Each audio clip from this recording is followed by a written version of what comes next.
আমি 2008 সাল থেকে অসুস্থ ছিলাম। মাজায় ব্যথা, হাতে ব্যথা, পায়ে ব্যথা।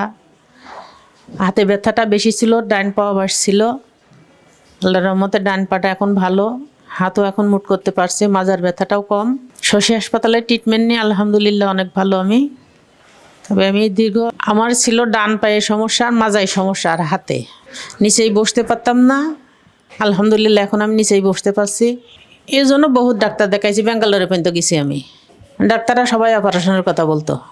আমার 18 তারিখে ডেট ছিল অপারেশনের, কিন্তু আমি 18 তারিখে আমি স্যারকে দেখাইছি, দেখায় আলহামদুলিল্লাহ এখন ভালো।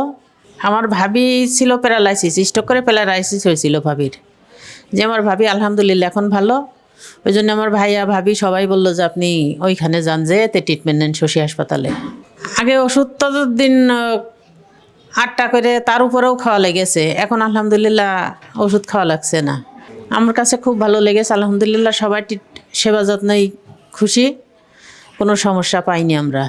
সে ট্রিটমেন্টের জন্য যে আসছিলাম আমি, আলহামদুলিল্লাহ আমার পায়ে সমস্যাটা বেশি ছিল, হাতেও ছিল। তবে পায়ের জন্য আমি নিচেই বসতে পারতাম না, টুলেও বসতে পারতাম না, চেয়ারে বসতে পারতাম না। সারাদিন শুয়ে থাকলে মনে হয় ভালো লাগতো। আলহামদুলিল্লাহ এখন হাঁটতে চলতে বসতে কোনো সমস্যা হচ্ছে না।